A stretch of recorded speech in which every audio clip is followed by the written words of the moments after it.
সর্বোচ্চ স্পিডে গাড়ি চালাচ্ছে তাকবীর। ডাকে কপালের শিরাগুলো ফুলে উঠেছে, চোখে অদ্ভুত হিংস্রতা। পরিচিত একজন পলিটিক্যাল লিডারের সাথে কথা বলার ফাঁকে লিয়ানাকে ছদ্মবেশে নিয়ে ওই লোকটা পার্টি ছেড়েছে। তাকবীর একে চেনে, নাম তরুণ তালুকদার। কয়েকবার নামটা কানে এসেছিল, তবে কথা হয়নি কখনো।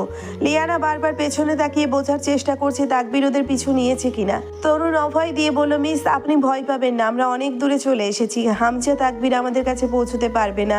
এখন বলুন কোথায় যেতে চান। লিয়ানা নিপুর বোনের বাসার ঠিকানা দিল, বলল আমাকে প্লিজ ওইখানে দিয়ে আসুন। ঠিক আছে, কিন্তু আপনাকে হামজা তাকবীর পেল কোথায়?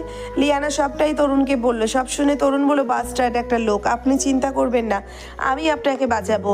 এদিকে তাকবীর প্রায় ওদের কাছাকাছিই চলে এসেছে। কথার তালে থাকায় ওরা ব্যাপারটা একটুও খেয়াল করেনি, আর যখন খেয়াল করেছে তখন অনেক দেরি হয়ে গেছে।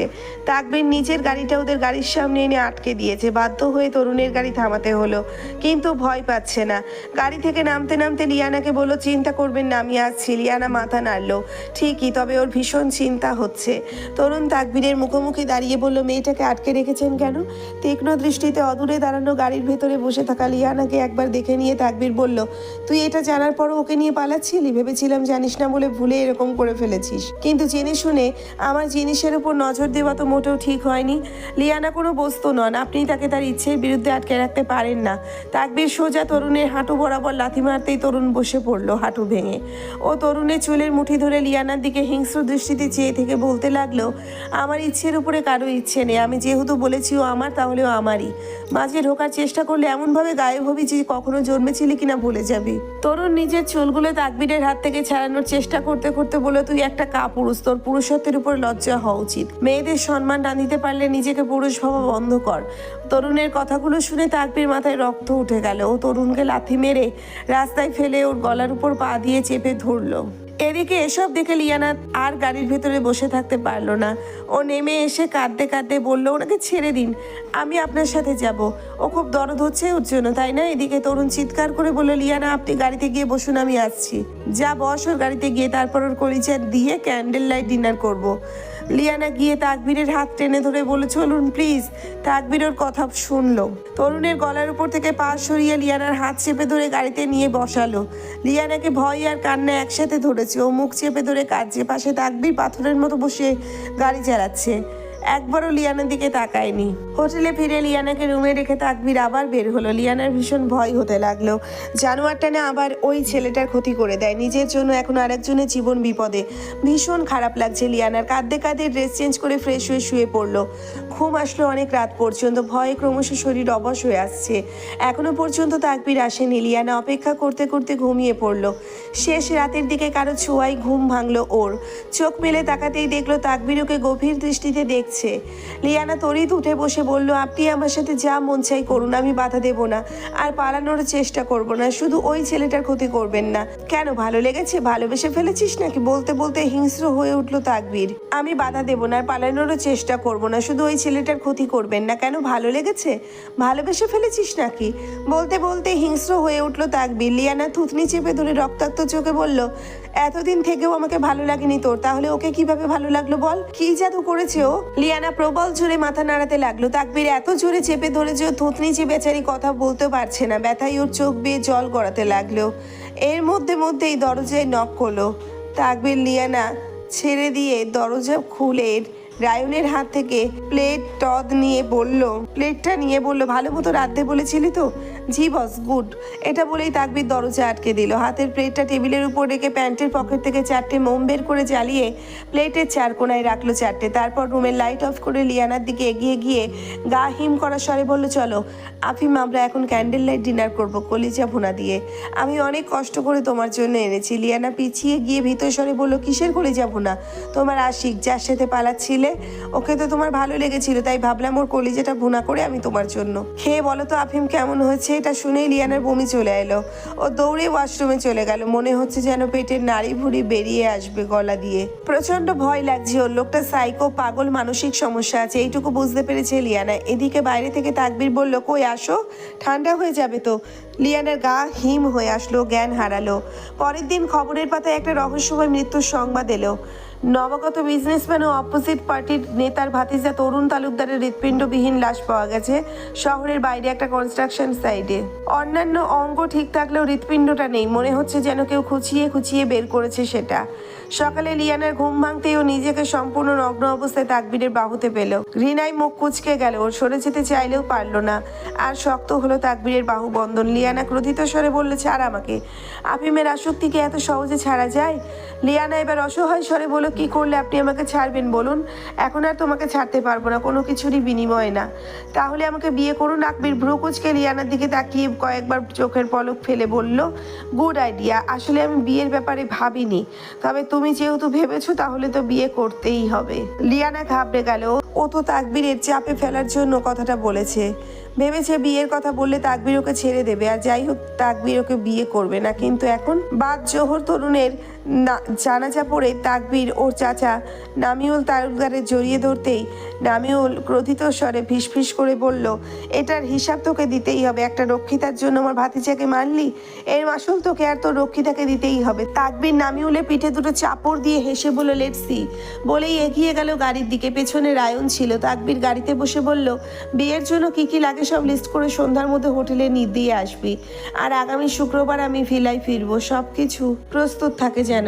জি বস। বিছানায় শুয়ে শুয়ে লিয়ানা ভাবছিল কোনোভাবে এই জানোয়ারটাকে বিয়ে করবে না, কিন্তু এটা আটকানো যায় কিভাবে? ভাবতে ভাবতেই দরজায় নক করার শব্দ হলো। লিয়ানা উঠে গিয়ে দরজা খুলতেই দেখলো ওর জন্য দুপুরের খাবার নিয়ে এসেছে হোটেলের সার্ভিস গার্ল।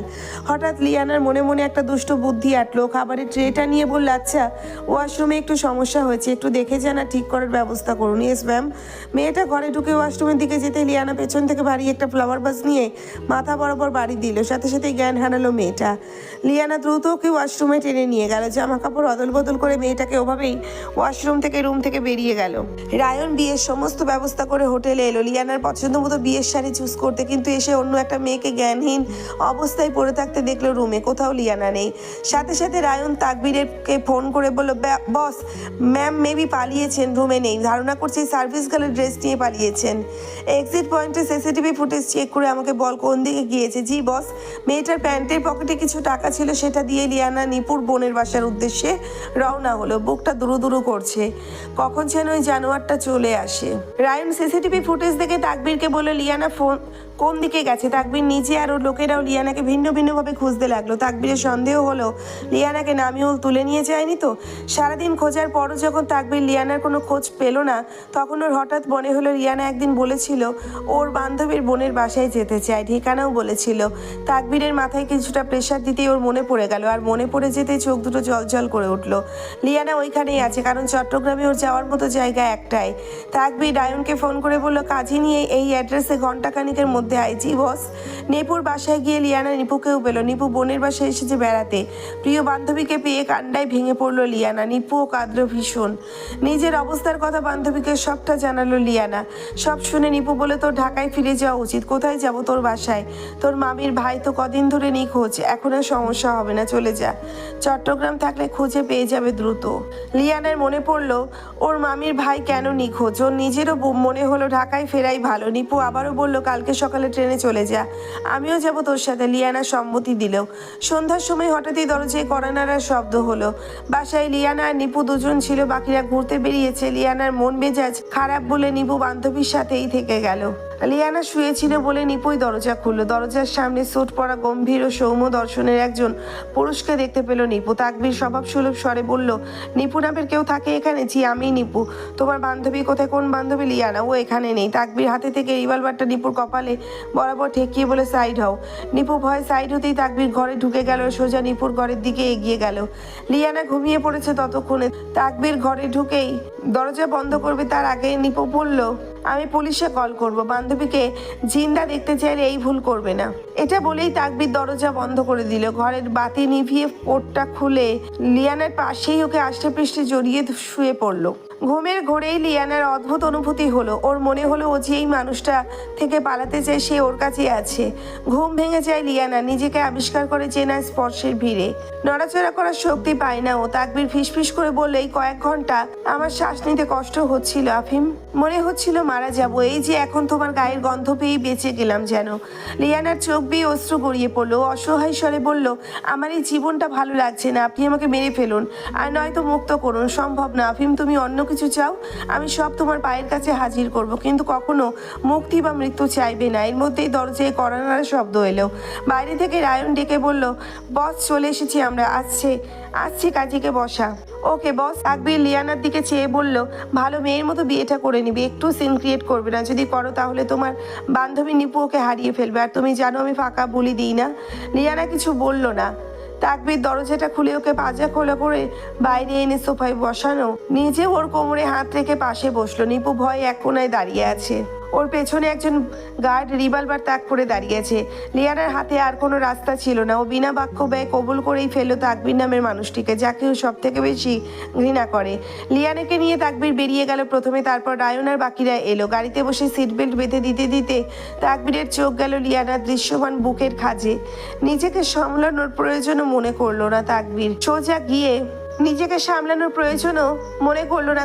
সোজা নিজের ওষ্ঠের ছাপ বসালো সেখানটায়। লিয়ানা একটু নড়চড় করলো না, যেন ও পাথর। তাকবীর চুমু খেয়ে ওর চোখের দিকে চেয়ে বলল, আমার জন্য তোমার মনে যদি ঘৃণা থাকে তাও মঞ্জুর, কিন্তু অন্য কেউ যেন ভালোবাসাটুকু না পায়।